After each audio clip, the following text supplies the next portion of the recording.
Hello guys, ইউটিউবের বন্ধুরা, তোমরা সবাই কেমন আছো? অবশ্যই আমাকে চিনে ফেলেছ। আমি হীরা দেবনাথ হীরা। আমি দীর্ঘদিন যাবৎ ইউটিউবে কাজ করতেছি। তোমাদের ভালোবাসা পেয়ে তোমরা আমাকে অনেক অনেক ভালোবাসো, সেটা আমি জানি। তোমরা দেখতেই পারতেছো আমি এমনই একটি জায়গায় চলে আসছি আজকে বিকালবেলা একটি ভিডিও করার জন্য। কারণ কেন, তোমরা দেখতেই পারতেছো আমার ভিডিওর ব্যাকগ্রাউন্ডগুলো কী ধরনের। আমার পাশে কত কত সবুজ গাছ দেখো তোমরা।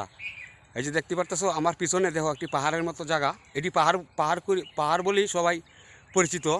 সবাই বলে এই জায়গাটিকে পাহাড় দেখো। পাহাড়ের সাইডে একটি নদী। এই নদীর পানিগুলা বারে বারে শুয়ে যাচ্ছে। আর আমি এমনই একটি জায়গার মাঝে চলে আসছি ভিডিও করার জন্য। খুবই একটি রিস্ক, মানে এইসব জায়গার ভিতরে একা একা ঘোরাটা এমনি নিষিদ্ধ, সবসময় নিষিদ্ধ। তোমরা দেখতেই পারতেছো আমার ভিডিওর ব্যাকগ্রাউন্ডে, দেখতে পারতেছো আমার আশেপাশে কোনো মানুষ জাতি দেখা যায় কি না। হয়তো তোমরা অনেকে অনেক কিছু কথা আমাকে বলতে পারো। দেখো আমার ভিডিওর ব্যাকগ্রাউন্ডে কোনো মানুষ আমার পাশে দেখা যাচ্ছে না রে ভাই, আমার পাশে কোনো মানুষ দেখা যাচ্ছে না। আমি এত কষ্ট করে ভিডিওগুলো বানাই, আজ পর্যন্ত আমি ইউটিউব থেকে আমার একটা ভিডিও আজ পর্যন্ত আমার ভাইরাল হয় না। এটাই হলো আমার মনের দুঃখ। তোমরা তো অবশ্যই চিনতে পারছো আমি হীরা দেবনাথ হীরা। আমি দীর্ঘদিন যাবৎ ইউটিউবে কাজ করে যাচ্ছি নতুন অবস্থা। তোমরা তো সবাই জানো আমার একটি সন্তান ছিল, সে 18+ বয়স ছিল। সে একজন ক্রিকেটার ছিল। সে রোড অ্যাক্সিডেন্টে মারা যাওয়ার পর আমার একটা ইচ্ছা ছিল আমি বিশ্বের কাছে একটি পরিচিত হব আমার সন্তানকে নিয়ে। আর যেহেতু আমি সেটা করতে পারলাম না, আমার ভাগ্য খারাপ হয়ে গেছে। এই জন্যই আমার ইউটিউবে আমার কাজ করা। কারণ ভাই আমি ইউটিউবে যে কাজ করি, আমার পিছনে আমাকে সহযোগিতা করার মতো আমার ইউটিউব বাইরা ছাড়া আর আমার পাশে কেউ নাই। আমি নতুন একজন ইউজার।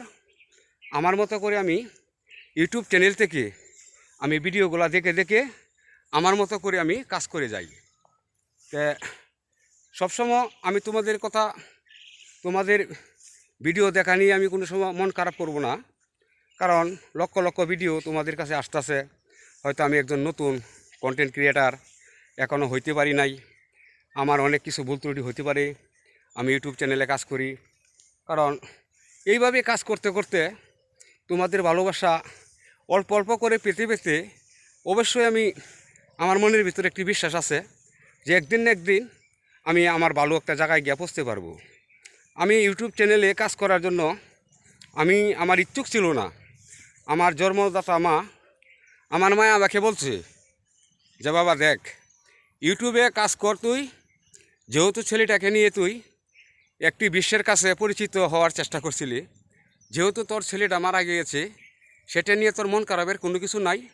কারণ তুই একটা কাজ কর, ইউটিউব চ্যানেলে তুই কাজ করে যা, অবশ্যই তোরে একদিন না একদিন তোকে ওয়ার্ল্ড বিশ্বে তোকে চিনবি।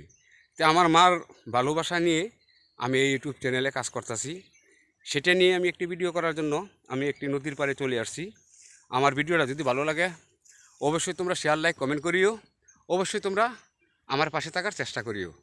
আমার ভিডিওটা দেখার জন্য সবাইকে অসংখ্য অসংখ্য ধন্যবাদ রইল।